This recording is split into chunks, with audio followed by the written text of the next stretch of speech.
Hi friends, ಎಲ್ಲರಿಗೂ ನಮಸ್ಕಾರ. Welcome to ನಾಟಿ ರುಚಿಯಂಗಳ. ಇವತ್ತಿನ ರೆಸಿಪಿ ರೇಷನ್ ಅಕ್ಕಿ ಬಳಸಿ ಇಡ್ಲಿ ಮಾಡ್ತಾಯಿದ್ದೀನಿ. ಅದನ್ನು ನಾನು ಹೇಗೆ ಮಾಡಿದೆ ಅಂತ ನೋಡೋಣ. ಒಂದು ಪಾತ್ರೆಗೆ 2 ಕಪ್ಪು ರೇಷನ್ ಅಕ್ಕಿ, ಅರ್ಧ ಕಪ್ಪು ಕುಚ್ಚಲಕ್ಕಿ, 1 ಕಪ್ಪು ಉದ್ದಿನಬೇಳೆ, 1/4 ಕಪ್ಪು ಸಬ್ಬಕ್ಕಿ, ಅರ್ಧ ಕಪ್ಪು ಅವಲಕ್ಕಿ ತಗೊಂಡು ಉದ್ದಿನಬೇಳೆ, ರೇಷನ್ ಅಕ್ಕಿ ಮತ್ತು ಕುಚ್ಚಲಕ್ಕಿನ 5ರಿಂದ 6 ಸರಿ ನೀಟಾಗಿ ತೊಳೆದು ಹೀಗೆ ನೆನೆಸಿಡ್ತಾಯಿದ್ದೀನಿ. ಅವಲಕ್ಕಿ ಮತ್ತು ಸಬ್ಬಕ್ಕಿನ ಸೆಪ್ರೇಟಾಗಿ ನೆನೆಸಿಡ್ತಾಯಿದ್ದೀನಿ. ಈಗ ನೋಡಿ 8 ಗಂಟೆಗಳ ಕಾಲ ನೆನೆಸಿಟ್ಟಿದೆ. ಈಗ ಇದನ್ನು ರುಬ್ಬೋದಕ್ಕೆ ಹಾಕ್ಕೊಳ್ಳೋಣ. ಇಲ್ಲಿ ನಾನು ಉದ್ದಿನಬೇಳೆ ರುಬ್ಬಿದ ಗ್ರೈಂಡ್ರು ಹಾಗೆ ಇತ್ತು, ಅದಕ್ಕೇ ಇಡ್ಲಿ ಹಿಟ್ಟು ರುಬ್ಬೋದಕ್ಕೆ ಹಾಕ್ಕೊಳ್ತಾಯಿದ್ದೀನಿ. ಕುಚ್ಚಲಕ್ಕಿ, ಅಕ್ಕಿ ಮತ್ತು ಉದ್ದಿನಬೇಳೆ ನೆನೆಸಿಟ್ಕೊಂಡಿದ್ವಲ್ಲ ಅದನ್ನ ಮೊದಲಿಗೆ ಹಾಕ್ಕೊಂಡು ನಂತರ ಅವಲಕ್ಕಿ ಮತ್ತು ಸಬ್ಬಕ್ಕಿನ ಹಾಕ್ಕೊಳ್ಬೇಕು. ಮಿಕ್ಸಿಗಾದರೂ ಹಾಕ್ಕೊಳ್ಬೋದು, ಗ್ರೈಂಡ್ರಿಗಾದರೂ ಹಾಕ್ಕೊಳ್ಬೋದು. ಇಡ್ಲಿ ಹಿಟ್ಟು ಯಾವತ್ತೂ ನುಣ್ಣಗೆ ರುಬ್ಕೊಳ್ಬಾರ್ದು, 3/4% ರುಬ್ಬಿದ್ರೆ ಆಯಿತು. ದೋಸೆಗೆ ಇನ್ನೂ ನುಣ್ಣಗೆ ಇರಬೇಕು, ಇಡ್ಲಿಗೆ ಸ್ವಲ್ಪ ತರಿಯಾಗಿ ರುಬ್ಕೊಳ್ಬೇಕು. ನೋಡಿ, ಈಗ ರುಬ್ಬಿದ್ದಾಗಿದೆ.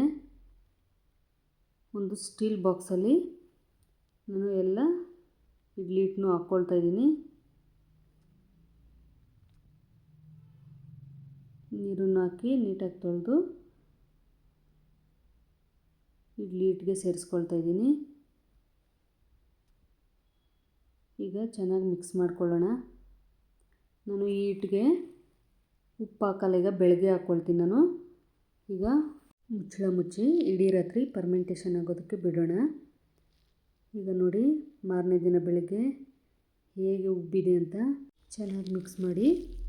ನನಗೆ ಇದರಲ್ಲಿ ಅರ್ಧ ಹಿಟ್ಟು ಸಾಕು, ಅದನ್ನ ಸಪ್ರೇಟಾಗಿ ತೆಗೆದಿಟ್ಟು ಅದಕ್ಕೆ ಉಪ್ಪು ಮತ್ತು ಚಿಟಿಕೆ ಸೋಡಾ ಹಾಕಿ ಮಿಕ್ಸ್ ಮಾಡಿ ಪಕ್ಕಕ್ಕೆ ಇಡ್ತಾಯಿದ್ದೀನಿ. 5 ನಿಮಿಷ ನಾನು ಇಡ್ಲಿ ಬೇಯಿಸೋದಕ್ಕೆ ನೀರು ಕುದಿಯೋಕ್ಕೆ ಇಟ್ಟಿದ್ದೀನಿ. ಈಗ 5 ನಿಮಿಷ ಆಯ್ತಲ್ವ, ಇದನ್ನು ಇಡ್ಲಿ ಪ್ಲೇಟ್ಗೆ ಹಾಕ್ಕೊಳ್ಳೋಣ. ಇಡ್ಲಿ ಪ್ಲೇಟ್ಗೆ ಎಣ್ಣೆ ಸವರಿ ಇಡ್ಲಿ ಹಿಟ್ಟನ್ನು ಹಾಕ್ಕೊಳ್ಳೋಣ.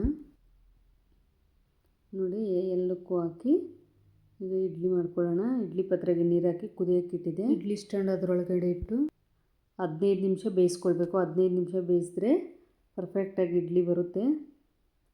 ಈಗ ಸ್ಟವ್ ಆಫ್ ಮಾಡಿ ಸ್ವಲ್ಪ ತಣ್ಣಗಾಗೋದಕ್ಕೆ ಬಿಡೋಣ. ಈಗ ಇಡ್ಲಿ ರೆಡಿ. ಬಿಸಿ ಬಿಸಿ ಇಡ್ಲಿ ಮತ್ತು ಚಟ್ನಿ ತುಂಬ ಚೆನ್ನಾಗಿರುತ್ತೆ. ಈಗ ನೀರಲ್ಲಿ ಸ್ವಲ್ಪ ಸ್ಪೂನ್ನ ಡಿಪ್ ಮಾಡಿ ಇಡ್ಲಿ ತಗೊಳ್ತಾಯಿದ್ದೀನಿ ನಾನು.